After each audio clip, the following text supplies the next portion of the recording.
تو کہا اگر تم اپنی جانوں پہ ظلم کر بیٹھو تو میرے محبوب کی چوکھٹ پہ آ جاؤ.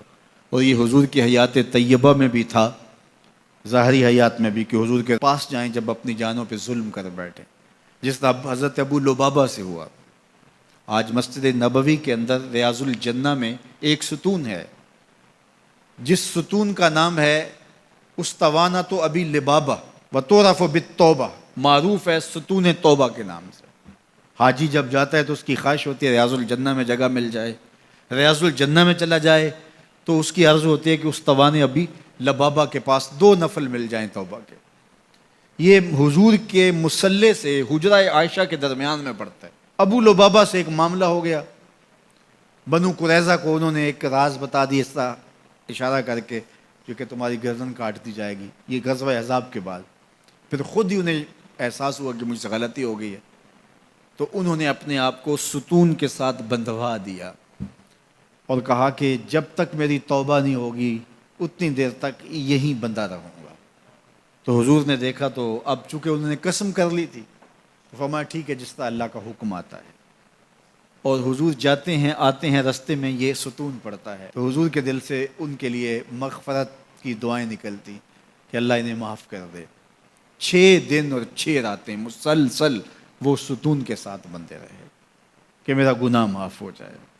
اللہ اکبر. پھر اللہ کے محبوب پر وحی نازل ہوئی. ابھی پردے کے حکام نہیں اترے تھے. سیدہ ام سلمہ رضی اللہ تعالی عنہا نے کہا کہ حضور اگر اجازت ہو تو میں انہیں خوشخبری دے دوں. تو فرمایا ٹھیک ہے. تو وہ دروازے پر آئیں اور کہا کہ ابو لبابہ تمہاری توبہ قبول ہو گئی.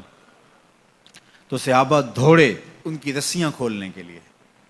ابو لبابہ نے کہا خبردار کسی نے میری رسی کھولی، یہ رسیاں حضور اپنے ہاتھوں سے ہی کھول لیں گے.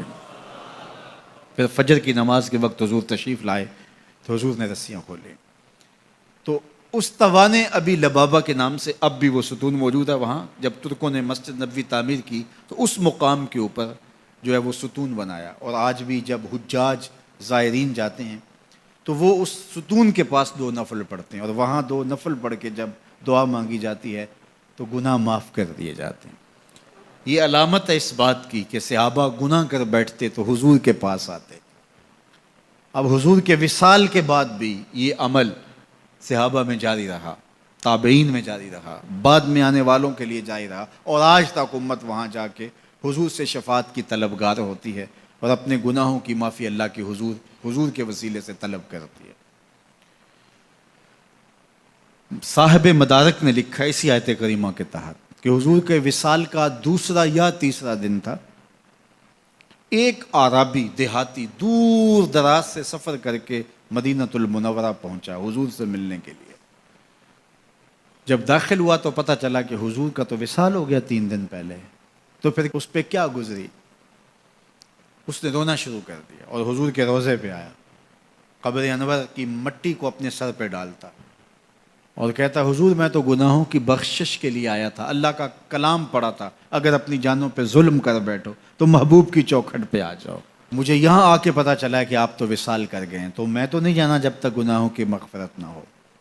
ضد کر بیٹھا تیرے کولوں انج منگاں جویں اڑیاں کرے ایانا. تو وہ ضد کر بیٹھا حضور کے روضہ انور کے پاس، قبر نور کے پاس بیٹھ گیا، مٹی لا کے سر میں ڈالتا اور کہتا کہ حضور میں تو بخشش و مغفرت کے لیے آیا ہوں، میں نے تو نہیں جانا جب تک میری مغفرت نہ کر دی جائے. تو صاحب مدارک نے لکھا ہے فنودی من القبر انہ قد غفر لک، قبر نور سے آواز آئی جا تیرے گناہ معاف کر دیے گئے. یہ حضور کے وصال سے 3 دن بعد کی کہانی ہے. اور اس کے ایک عرصہ بعد امام عطبی کہتے ہیں میں حضور کے روضے کے پاس بیٹھا تھا اور ایک دیہاتی آیا اور اس نے بھی فریادیں کی اور فریادیں کر کے چلا گیا، اور میں بیٹھا تھا، بیٹھے بیٹھے اونگ آ گئی تو حضور کی زیارت خواب میں ہوئی اور آپ نے فرمایا اے عطبی اٹھو اور اس عربی دیہاتی کو ڈھونڈو اور جب مل جائے میری طرف سے جنت کی بشارت دے دو. مجرم ہو تو منہ اشکوں سے دھوتے چلے آؤ، مجرم ہو تو منہ اشکوں سے دھوتے چلے آؤ، آؤ در تواب پہ روتے چلے آؤ.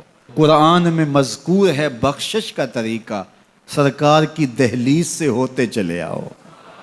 کہا جرم کر بیٹھو تو محبوب کی چوکھٹ پہ آ جاؤ. پھر کیا ہوگا؟ لَوَجَدُ اللَّهَ تَوَّابًا رَحِيمًا. تم تو گناہوں کی معافی لینے آئے تھے لیکن محبوب کو ساتھ لے آئے ہو، لہٰذا وسیلہ حضور کا ڈالا ہے تو گناہ تو معاف ہوں گے ہی ہوں گے، اضافی رحمتیں بھی عطا کر دی جائیں گی. اللہ اکبر. کرم نوازیاں ہو جائیں گی تو ان کے در پہ حاضری سعادت مند لوگوں کا عمل اور وظیفہ رہا ہے.